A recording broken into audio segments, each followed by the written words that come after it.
But he's a great guy, and he's going to entertain you with some words from his notebook. Please keep it going for the very wonderful Charlie Wildey, everybody. Charlie Wildey. Good evening, everybody. Welcome to Goo House. I'm really how excited are you guys to be here? Now, this is our last show, and so I wanted to get really personal for this one, and so I'm going to read a story I wrote called Why I Started Writing, and I'm going to be very candid with you all. I hope you're ready for that. This is going to get serious. Well, I've always loved storytelling. All through my childhood, I was always creating stories. In high school, I went through the phase where creativity was not cool, and writing sort of fell by the wayside. Eventually, my creative drive reemerged, but I didn't have confidence in my writing ability, so I didn't invest my energies in that pursuit. Fast forward to the point in my life when I found myself living in Provo, Utah. Provo is a fascinatingly duplicitous town. It's full of the ultra-conservative squares the town is known for.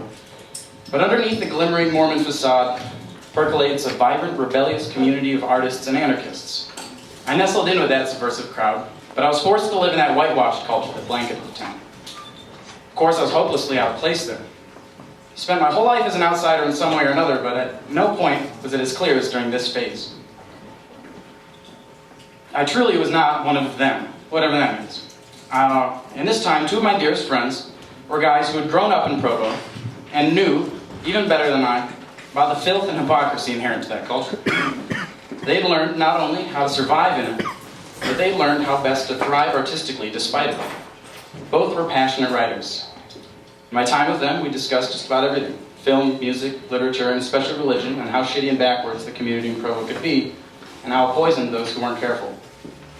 During this time, I began delving into the works of the beat writers, as many a wandering artist does in their 20s. And I read more and more of the works of those two friends of mine. Thus was the seed planted. I started thinking of ideas I wanted to write about, and I started writing. Writing became an important creative outlet. Before long, it was an important part of who I was, how I identified myself.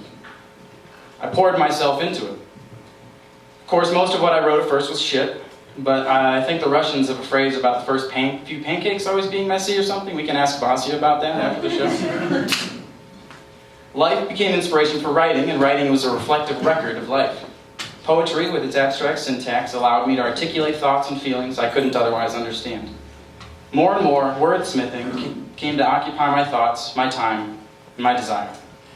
Then, one day, a professor told me about an ancient artifact hidden in the mountains on the Wasatch Front, the mountain range that lay to the east of Provo. He had devoted his life's work to research, but was growing too old to continue the legwork required. So he enlisted my help. He would point me in a direction and send me into the mountains. Hiking started to take up my entire weekends, and the mountains became a new home. One day, after a number of fruitless searches, I found the remains of what must have been an ancient structure. All that was left was the foundation and a tiny portion of wall. On the wall were some markings, now filled in with very old moss and lichen. Excitedly, I pulled the moss away and made a rubbing of the markings. This was my first sign of a clue. My hand trembled with anticipation. Just as I was finishing the rubbing, I heard the low grumble of a mountain lion. I turned to look. Sure enough, standing on a ridge about 20 meters from me was the beast. The professor had warned me that there were puma in this region, and had provided me with vacuum-packed meat chunks to distract me. Quickly unwrapped the diversion, throwing the meat as far as I could, and I ran in the opposite direction as exciting music began to play. Something in the vein of John Williams, probably. It was worth it because the professor said this was the clue he needed to get closer to the artifact. If I had my doubts, they were expelled when 2 days later, I found the professor had been killed in his office, and his office had been ransacked. I found there a note left by Thai mobsters. It's like I had stumbled into something big. I was glad they had not found a secret compartment in the professor's cupboard where I kept all the research on the subject. It was now up to me to find the artifact before those bastards did. It was around this time the exiled, decrowned son of the king had grown tired of his life as a rogue. The more he learned of his people's plight at the hands of their unjust king, his cruel father, the more he knew something must be done. A revolutionary spirit began to burn within him. He knew the land of Centauria must be free! And only if he could unite the pirates and the rogues of the sea could he win it. I could tell she was trouble as soon as she walked in. But I'll die before I let Jimmy Boone keep running this town. War is hell. Sorry, Dave. I can't do that. So it goes. Hooty hoot. Outside, the crickets were roaring and the darkness was thick, except for the occasional streaks of headlights that would stream by, casting shadows that would make a single brief dash from one side of the diner to the other.